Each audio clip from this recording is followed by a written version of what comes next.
Hello everyone, नमस्कार मेरे प्यारे दोस्तों। तो मेरे भाई हमने ना काफी सारे चीजों के बारे में डिस्कस कर लिया है, जैसे आरएसआई के बारे में, मूविंग एवरेज के बारे में, कैंडल के बारे में, चार्ट कैसे देखते हैं, उसके बाद सपोर्ट क्या होता है, रेजिस्टेंस क्या होता है, ब्रेकआउट क्या होता है, अप ट्रेंड क्या होता है, डाउन ट्रेंड क्या होता है ना। इन सारे चीजों के बारे में हमने जो स्टॉक ट्रेडिंग सीक्रेट्स है उसमें डिस्कस कर लिया। अब यार बात करते हैं कि अगर हमें स्टॉक खरीदना होगा तो हम लोग क्या देख करके और कैसे एंटर करेंगे, और हमें ना जिस स्टॉक को खरीदना है उसको हम कैसे कोड करके, स्क्रीनर यूज करके, स्क्रीनर में हम क्या क्वेरी डालेंगे कि उसको डाल करके हम उस स्टॉक को सिलेक्ट करें। तो मेरे भाई आज हम बात करने वाले हैं स्टॉक ट्रेडिंग सीक्रेट्स के अंदर स्टॉक बाइंग के बारे में। और स्टॉक बाइंग में हम टूल्स क्या चीज यूज करेंगे और हमारा स्ट्रेटजी क्या होगा, हम कब देख करके एंटर करेंगे और कब बाहर निकलेंगे, यही हमारा मुख्य उद्देश्य है इस वीडियो का। तो आइए मेरे भाई शुरू करते हैं। सबसे पहली बात कि यह जो वीडियो होने वाला है मुख्य रूप से लार्ज कैप स्टॉक को खरीदने का तरीका बताया जाएगा। क्या चीज? Large cap stock. अब यार लार्ज कैप स्टॉक में आप देखो, क्योंकि इधर ना ज्यादा रिस्क होता नहीं है और यहाँ पे ना पंप एंड डंप वाला सीन भी नहीं होता है। पंप डंप क्या हुआ, कोई खरीद करके भाव को बढ़ा दिया बहुत ज्यादा मात्रा में फिर घटा दिया, क्योंकि इसका जो मार्केट कैपिटलाइजेशन है ना वो बहुत ज्यादा होता है। देखो ऐसा कोई स्पेसिफिक सिनेरियो है नहीं कि मार्केट कैपिटलाइजेशन कितना होना चाहिए, बट हम अपने वीडियो में मान करके चल रहे 20,000 करोड़ से ज्यादा मार्केट कैपिटलाइजेशन वाले को हम ऐसा मान करके चलेंगे कि यह लार्ज कैप स्टॉक है। आपका अगर इच्छा हो आप 30,000 करोड़ कर लेना, 40,000 करोड़ कर लेना, लेकिन कोशिश यह करना कि लो रिस्क स्टॉक को हमें पहचानना है, पहले ढूंढना है और उसमें पैटर्न खोजना है। तो टूल्स हम दो टूल्स का यूज करेंगे मेरे भाई। एक टूल्स हमारा होगा आरएसआई और दूसरा टूल्स होगा मूविंग एवरेज। अभी हमने आपको लार्ज कैप के बारे में बता दिया बेसिकली कि लार्ज कैप वह स्टॉक होता है जिसका मार्केट कैपिटलाइजेशन ज्यादा हो। हम अपने वीडियो में 20,000 करोड़ की बात कर रहे, 20,000 करोड़ से ज्यादा वाले को हम यूज करेंगे। अब बात आता है कि हम इस स्टॉक को सिलेक्ट कैसे करेंगे। मेरे भाई सबसे महत्वपूर्ण क्वेश्चन यह है कि हम अपने स्टॉक को पहचाने कैसे, सेलेक्ट कैसे करें। कुछ नहीं करना है, आपको गूगल पे चले जाना है। गूगल पे ना SCREENER स्क्रीनर सर्च करना, ठीक है। आप देख रहे होगे यहाँ नाम भी दिख रहा है SCREENER।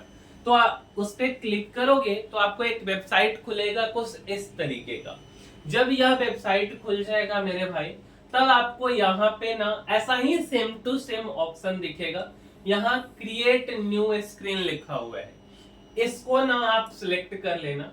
जब आप क्रिएट न्यू स्कैन पे क्लिक करोगे या स्क्रीन पे, मतलब ना हम एक स्कैनर में कुछ क्वेरी रन करें और हमारा गोल है 20,000 करोड़ से ज्यादा मार्केट कैपिटलाइजेशन को पहचानना। फिर आप जाओगे और यहाँ पे यह लिख देना मार्केट कैपिटलाइजेशन ग्रेटर देन इकाई दहाई सैकड़ा हजार 10,000 मीन्स 20,000, ठीक है।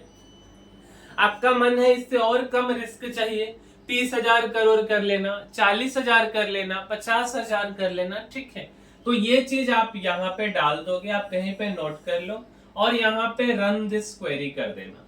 जब आप इस क्वेरी को रन करोगे तो आज यार हमने इसको रन किया है, आज है 20 जून, ठीक है। तो मेरे भाई आज जब हमने इसे रन किया तो 380 के आसपास स्टॉक निकला है जिसका मार्केट कैपिटलाइजेशन 20,000 करोड़ से ज्यादा का है, ठीक है। उनमें कुछ स्टॉक्स कुछ ऐसा है, अगर आपको देखना हो तो मार्केट कैपिटलाइजेशन यहाँ पे देख लेना 43,575, उनका 75 करोड़। आप इसमें जितना भी देखोगे ना सबका मार्केट कैपिटलाइजेशन ज्यादा। सबसे नीचे देखो इकाई दहाई सैकड़ा हजार 10,000 60,600 करोड़, ठीक है। हमने तो कुछ ही स्टॉक लिया है, जैसे स्टॉक यार P&G हाइजीन है, कोलगेट पाल्मोलिव है ना, पाल्मोलिव है, नेस्ले है, TCS है, ग्लैक्सोमी फार्मा, हिंदुस्तान जिंक, ऐसे काफी सारे स्टॉक है, ठीक है। एक एक करके आपको इसमें अब जो हम पैटर्न अभी बताएंगे वह पैटर्न खोजना है। तो जैसा कि हमने बताया टूल्स में आपको दो टूल्स लेना है, आप लिखते चलो कि आरएसआई, ठीक है, आरएसआई अगर आपको नहीं पता है कैसे लगाते, इसी प्लेलिस्ट में आपको वीडियो मिल जाएगा, और इवन मूविंग एवरेज का भी आपको मिल जाएगा। आरएसआई रिलेटिव स्ट्रेंथ इंडेक्स है जो कि एक मोमेंटम इंडिकेटर है, और दूसरा मूविंग एवरेज जो कि हम लेंगे सिंपल 20 दिन का मूविंग एवरेज, और तीसरा हम यह जो पैटर्न देखने वाले हैं वीकली चार्ट पे देखने वाले हैं। अब मेरे भाई एक बात ध्यान रहे, कुछ लोगों को क्या लगेगा ना, हम बीटीएसटी की बात करें, बीटीएसटी का मतलब होता है बाय टुडे सेल टुमारो वाला, ठीक है, बट मेरे भाई हम पहले ही बोले हम वीकली चार्ट की बात करें, मीन्स आपके स्टॉक को चलने में 5, 7, 10 वीक लग सकता है, ठीक है। 10 वीक का मतलब आप अगर कंपेयर करोगे मीन्स 70 डेज, ऑलमोस्ट 2 मंथ्स, है ना। तो आप जो भी स्टॉक यहाँ पे खरीदोगे वह 1-2 मंथ आपका होल्डिंग पीरियड होना चाहिए। ऐसा नहीं कि हमने आज बताया, आपने सेलेक्ट किया और कल के कल चल जाएगा, ऐसा नहीं होता है मेरे भाई, ठीक है। दूसरी बात कि क्या 100% गारंटी है कि वह स्टॉक चलेगा, ऐसी कोई गारंटी नहीं है, ठीक है। क्या होता क्या है ना मेरे भाई, कुछ स्टॉक चलता है कुछ नहीं चलता है, लेकिन यह एक बिजनेस है, और बिजनेस में ना घाटा हमको मान करके चलना होता है, ठीक है। तो यार यहाँ स्टॉक मार्केट के अंदर आपको स्टॉप लॉस लगाना होगा। हम बताएंगे आपको कि स्टॉप लॉस कहाँ लगाने, क्योंकि जब तक आप स्टॉप लॉस नहीं लगाओगे, हैप्पी लॉस लेने के लिए तैयार नहीं रहोगे, तब तक प्रॉफिट होने की कोई संभावना नहीं।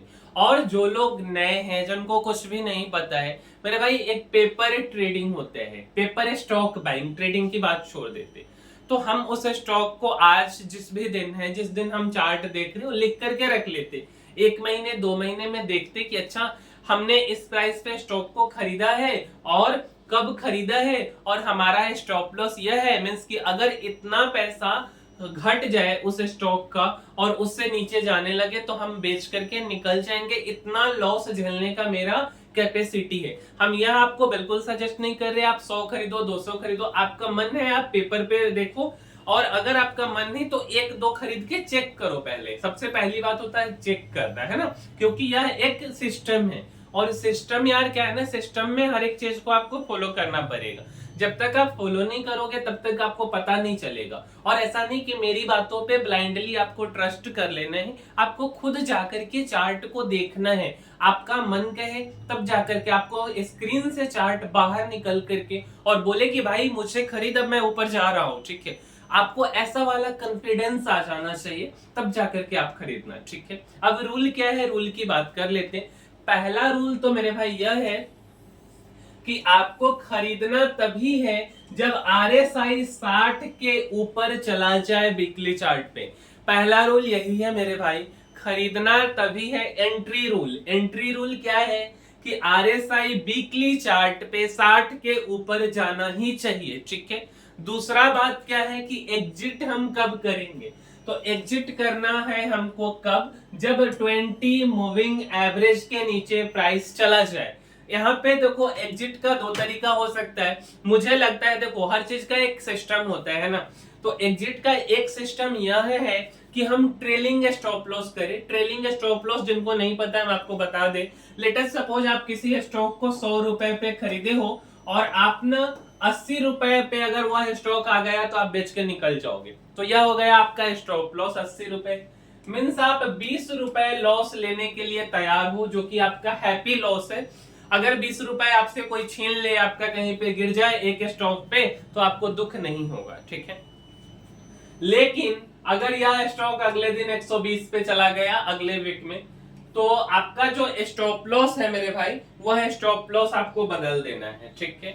और स्टॉप लॉस आपको कितना, 120 पे जैसे ही यह स्टॉक चला गया तो आपका स्टॉप लॉस 100 रुपए का हो गया। 100 रुपए का हो गया मीन्स अब आपने 100 पे खरीदा था और 100 पे आपका सामान वापस 120 पे चला गया, मीन्स अब आपको स्टॉप लॉस में जो है बढ़ा देना है 100। तो 100 पे जब वो आपका स्टॉप लॉस हो गया तब आपको लॉस नहीं हो रहा है, बस कुछ चार्जेज जो कि एसटीटी और ब्रोकरेज ये सब लगेगा।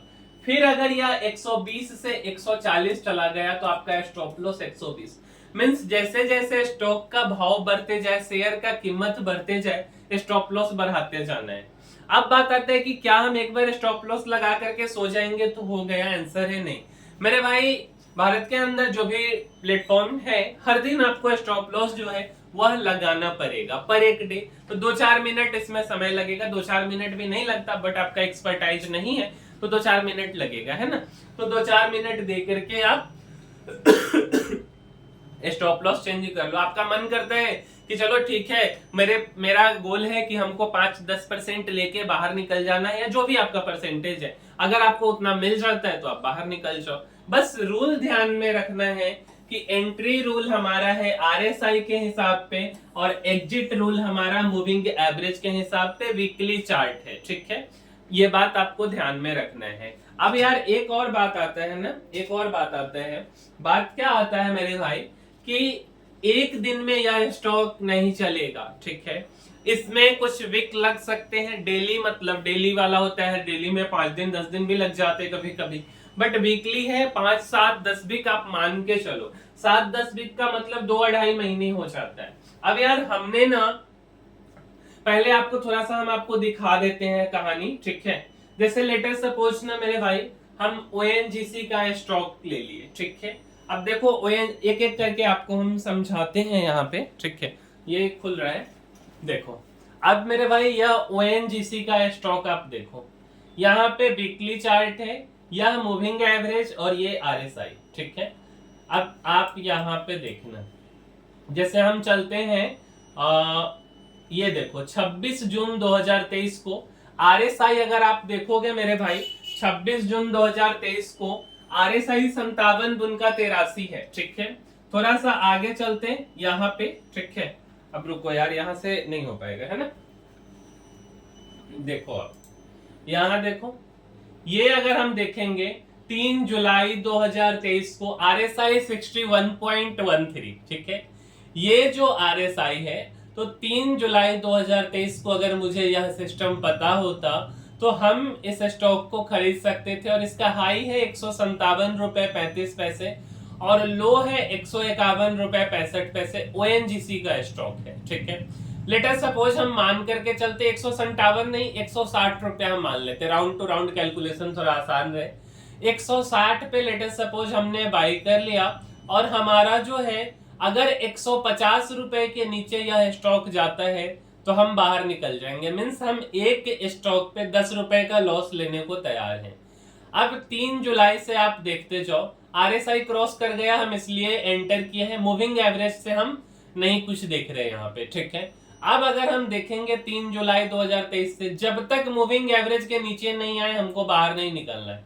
तो मूविंग एवरेज के नीचे ये कहां पे आया है, देख लो आप, 3 जून 2024, पूरे एक साल में अगर आप देखोगे, यहाँ पे देखो ना आप, यहाँ पे देखो 27 मई 2024 277 रुपए का हाई है, 256 का लो है।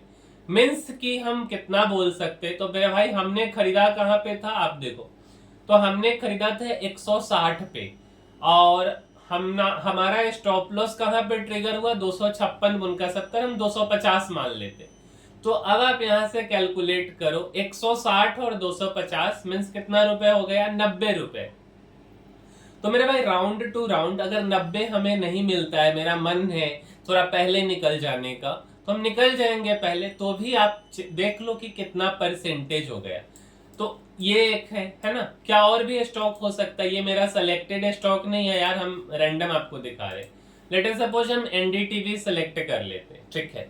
Weekly chart, RSI, moving average. अब थोड़ा सा हम आपको बैक टेस्ट कर करके दिखाते, चलो यहाँ पे देख लेते। यहाँ पे आप ये देखो, यहाँ आरएसआई क्रॉस किया क्या, नहीं। 52.23 पे यहाँ पे देखो तो आरएसआई 68 हो गया। मेरे भाई हमेशा हमारा कोशिश होना, जस्ट आरएसआई क्रॉस किया है तो हम बाई कर ले, ठीक है। नहीं तो थोड़ा सा गड़बड़, फिर भी हम यहाँ भी चेक करते। लेट अस सपोज 4 दिसंबर 2023 को इस ये वाला जो स्टॉक है यह 68 पे आरएसआई है, तो इसका हाई है 307, लो है 221। हम मान लेते राउंड टू राउंड 300 पे हम खरीदे होंगे, ठीक है। और 300 पे अगर हम खरीदे हैं और नीचे में है 221 रुपए का लो है, मान के चलो कि 80 रुपए हमारा स्टॉप लॉस है। बट इतना बड़ा स्टॉप लॉस यार हर लोगों का स्टेमिना नहीं होता लेने का, तो थोड़ा बहुत हम ऊपर नीचे कर सकते हैं। 350 380 पे खरीदे तो 350 20-30 रुपए का हम रिस्क लेते। फिर थोड़ा थोड़ा सा धीरे धीरे आगे बढ़ते, तो इसका जो रेंज आप देख रहे हो यही रेंज है, बट यहाँ पे यह मूविंग एवरेज तोड़ दिया, ठीक है। 243 मीन्स यहाँ पे ना आपका स्टॉप लॉस हो गया 50 रुपए का। ये देख करके लग रहा है परफेक्ट सिस्टम नहीं बैठा, क्योंकि हमारा आरएसआई ना काफी ज्यादा ऊपर चला गया है, 68 पे चला गया। चलो ऐसा भी हमको ध्यान में रखना है कि ऐसा नहीं कि एग्जैक्ट ऐसा देख लेंगे, ठीक है। थोड़ा सा और आपको पीछे लेके चलते। अब यहाँ पे देखो, यह है 6 दिसंबर 2021। आरएसआई यही ध्यान में रखना है कि 62 60 मतलब 60 जो जस्ट क्रॉस करे, ऐसा नहीं 70 पे हम खरीद रहे। अब 62 पे आरएसआई क्रॉस किया और 6 दिसंबर 2021 ₹94.90 का हाई है, मान लेते हम 100 रुपए, और 83 रुपए का लो है, 80 रुपए मान लेते, 20 रुपए का रिस्क लेते। 100 से ये यहाँ पे जब आया तो ये मूविंग एवरेज को तोड़ा, इसका लो है 150 रुपए। 20 रुपए का रिस्क था, बट 100 में हमने खरीदा तो 150 पे बाहर निकले, मतलब 50% आपका हो गया। तो यही चीज आपको ध्यान में रखना है। अब हम आज यार जो स्टॉक सेलेक्ट किए हैं, जो स्टॉक हम देखे हैं, एक एक करके आपको दिखाते। सबसे पहला स्टॉक है मेरे भाई आईसीआईसीआई बैंक, ठीक है। एक बार इसको हम चेंज करते, चलो आईसीआईसीआई बैंक आप देखो। तो आईसीआईसीआई बैंक अगर आप देखोगे तो यहाँ देखो 16 जून 2025 आरएसआई 60 उनका 53। देखो हम यार कोई सजेशन नहीं दे रहे कि आपको यह स्टॉक खरीदना ही खरीदना है, ठीक है, बट हम आपको यह बताना चाह रहे हैं कि यह सिस्टम है, इस सिस्टम में कुछ स्टॉक चल भी सकता है, कुछ स्टॉक नहीं भी चल सकता है। बट ये चीज आप देखो, आईसीआईसीआई बैंक आप देखो, यहाँ पे ये 60 उनका 97 पे है, ठीक है। अब आप इसको पेपर पे लिख लो, आप वॉच कर सकते हो कि इसका क्या होता है। क्या अगले सप्ताह चल जाएगा मेरे भाई? नहीं, 1-2 महीने, 3 महीने, 4 महीने लग सकता है, क्योंकि वीकली चार्ट है। एक महीने में कितना वीक आएगा? 4 वीक, 15-16 वीक, 3-4 महीने आप मान करके चलो, उस हिसाब से आप इसको कैलकुलेट करना, ठीक है। और आप डेट देख लो, 20 जून है आज, है ना, तो उस हिसाब से आप चेक करो। अगला स्टॉक यार हमने सेलेक्ट किया है PIIND, ठीक है। अब क्या है यार PIIND का, यार अभी मेरे को पता नहीं, ठीक है। कंपनी क्या कर रही नहीं पता, कुछ नहीं पता। फिर पता क्या है? पता क्या है? मेरा सिस्टम पता है। पता क्या है? चार्ट मेरा क्या कह रहा है। देखो अगर इसका चार्ट आप देखोगे ना, तो ये चार्ट 63 पे है, ठीक है। तो ये भी बहुत ज्यादा ऊपर नहीं, 4121 रुपए के आसपास इसका ये है, भाव है। अब इसको भी देखेंगे, बस एंटर करना है, आरएसआई को देख के निकलना है मूविंग एवरेज के हिसाब से, या हमें अपना परसेंटेज मिल जाता है, थोड़ा बहुत फायदा मिल जाता है, तो हम, मेरा मन है 5% मिल गया तो हम निकल जाएंगे। अगला है क्रिसिल। क्रिसिल देखो, इसका यार आरएसआई कितना 68 है, इसको हम अवॉइड करेंगे, क्रिसिल को हटा देते, ठीक है। अगला है सुप्रीम इंडस्ट्रीज, आरएसआई 63.09। ये भी एक अच्छा स्टॉक हो सकता है आने वाले कुछ दिनों में, ठीक है। ऑलरेडी ये बहुत ज्यादा अच्छा स्टॉक है भी, बट हम आपको रिकमेंड नहीं कर रहे, आप अपने हिसाब से सेलेक्ट करो। अगला है मेरे भाई परसिस्टेंट। ये आज जो हमने चार्ट देखा उसके बेसिस पे परसिस्टेंट का आरएसआई 60 उनका 86 क्रॉस कर गया। अगला देखो कोफोर्ज।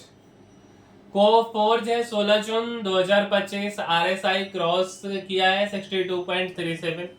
अगला है टेक महिंद्रा।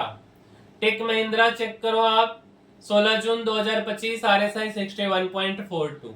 अब इन सारे स्टॉक को आप पेपर में लिखो और देखो कि ये सिस्टम काम करता है, मीन्स सितंबर अक्टूबर तक क्या आपको कुछ रिटर्न मिलता है। हम यह नहीं बोल रहे कि एकदम कंफर्म है, बट आप देखो कि क्या इस भाव में 3-4 वीक में, मीन्स सॉरी 3-4 मंथ में, आने वाले 10-15 वीक अगर हम मिला ले तो क्या एक चेंजिंग आता है कि नहीं आता है।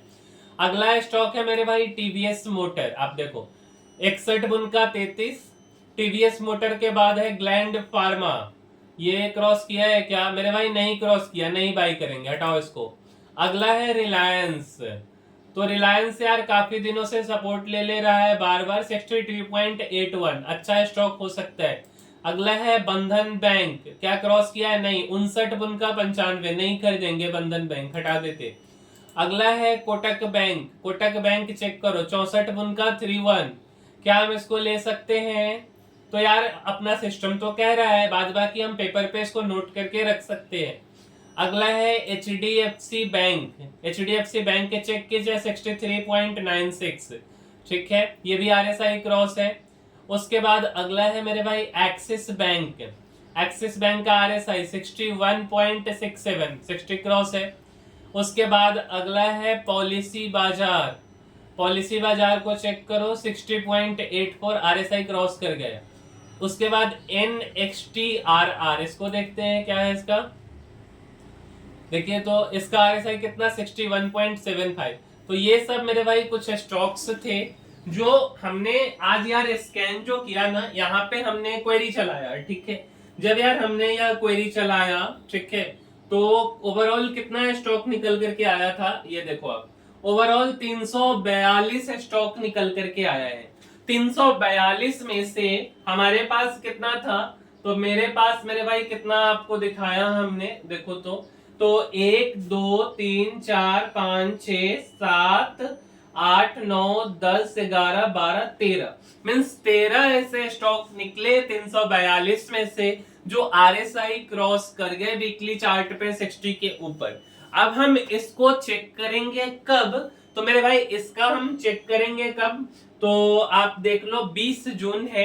अब आप आराम से जुलाई अगस्त सितंबर के आसपास इसको देखो, या अगर हमारा भाव बढ़ जाता है, अगर हमें हमारे हिसाब से रिटर्न मिल जाता है तो फिर वेल एंड गुड है, फिर हम कुछ और देखेंगे, कोई और स्टॉक को सिलेक्ट करेंगे, है ना।